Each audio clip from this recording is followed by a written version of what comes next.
Hello and welcome to FiTV. I'm your host, Brad Swanson. We are here in the middle of the Florida Legislative 2019 session. I'm joined by Senator Anitere Flores. Welcome all the way from Miami. Now you are representing your constituents. Yep. How's it going so far? So far, so good. All right, so this year you are chairing the Community Affairs Committee. You're the Deputy Majority Leader, Miami-Dade and Monroe County. I mean, you're bringing all of that to Tallahassee. Yeah. So my district is the southernmost district. It's also, by miles-wise, it's actually the largest district. I love it, I love it. So I go all the way from parts of central Miami-Dade County all the way down to Key West. Okay. And so it's very diverse. There is, Monroe County, rather, is actually kind of a rural county, right? People don't think about it that way. Right. And they're still dealing with the effects of post-Hurricane Irma. And then in Miami, Miami's a big city, and so all issues that are dealt with in Tallahassee affect Miami in one way or another. Well, I know our members worked with you in your office. We were laying fiber on the road to get the keys back up and running. And I know it's gorgeous, and everybody should go back down there and spend their tax dollars, right? Everyone should go back to the Florida Keys. They are very open for business, and so everyone should go. And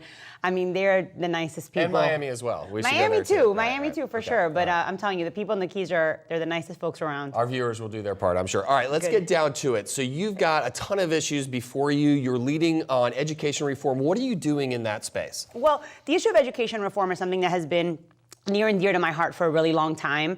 I actually started my professional career working with Governor Jeb Bush shortly after his re-election, and right when he started to get education reform off the ground. And so here we are, close to 10 years later, 20 years later actually, and we see that how education reform and how the issue of having so many options for parents and for students have really elevated students' grades, have elevated us nationally. Our students are ranked as some of the best in the entire nation. And so some of the issues that we're pushing on this year is to continue fighting for that change. We still have an issue where, unfortunately, there are several lower income students that are kind of just stuck in some perpetually failing schools. We'd like to be able to provide the funding and the flexibility so that those students who are currently waiting for an opportunity for a voucher to be able to go to a different school, for us to be able to do that for them. The governor has come out in strong support of that, and so has the House and the Senate. So we think that this could be a year where we're going to push education reform even a little bit further. More flexibility for parents, for their kids to choose, and I think ultimately both the private and the public sector, solution is at play, and that's important for Floridians. Well, and what you see is that when we do both things at the same time, so we are able to provide high quality options outside of the traditional public school system, but at the same time invest in our traditional public schools. This year, the Florida Senate is recommending an increase that's higher than anything that we've ever had. When we do both those things, we see that all students succeed. Right, and that's the thing, is we want all solutions on the table for everyone to pick the best choice for them. That's amazing. Okay, so healthcare, another one. Lots of Floridians, both young and old, everyone needs access to healthcare. What are you working on in that space? Well, what we've seen in healthcare is that really it's a top priority of Speaker Oliva to make sure that healthcare insurance is something that is affordable for all Floridians. We hear too many stories of too many people that just aren't able to afford basic health care.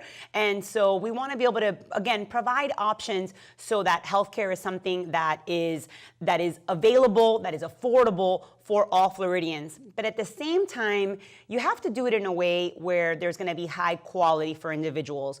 You don't want lower costs to equate with lower quality. There has to be a way that we can get both things at the same time. And we still have too many Floridians that are just completely uninsured. They're showing up at our emergency rooms, and that makes everybody's healthcare costs go up higher. Yeah, and I think that's important. The ER is not the place to be your preventative care solution. It's the most expensive level of care, but so many people depend on that. All right, well, we're going to stay tuned for what bills you're working on in that world.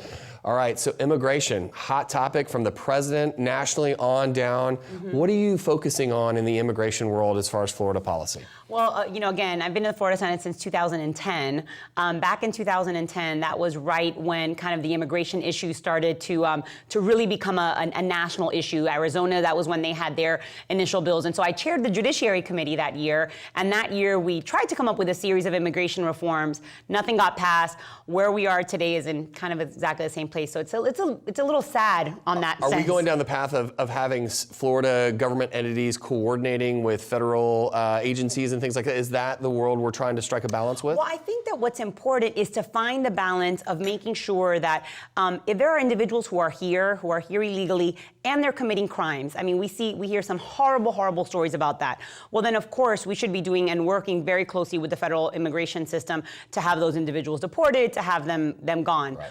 The challenge that we have is that some of the bills that are going through the process right now, I think in my opinion, they set a very negative tone, kind of just a very scary tone for those individuals who have found themselves in this country for a variety of reasons in an undocumented status. Mm-hmm. The majority of those individuals who are now in this country undocumented, they actually started legally and their visa expired, et cetera. Right. And so they've now found themselves in this strange limbo. What I wouldn't want to do is to set a negative tone for people who do want to enter this country in a legal manner. Sure. And so that's what kind of we're watching this year. Okay, so we're paying attention to that. We will obviously want everyone that wants a path to America to be able to do it legally. Of course. It's a long path, and we all have friends and family members that have gone down that path. And I mean, you're talking 5, 6, 7 years for some folks to get to that status. And it's a great honor to be an American, but we want to make sure our guests are welcome. So. Yeah, I think that's it. And again, I think the most important thing is that for those who are here,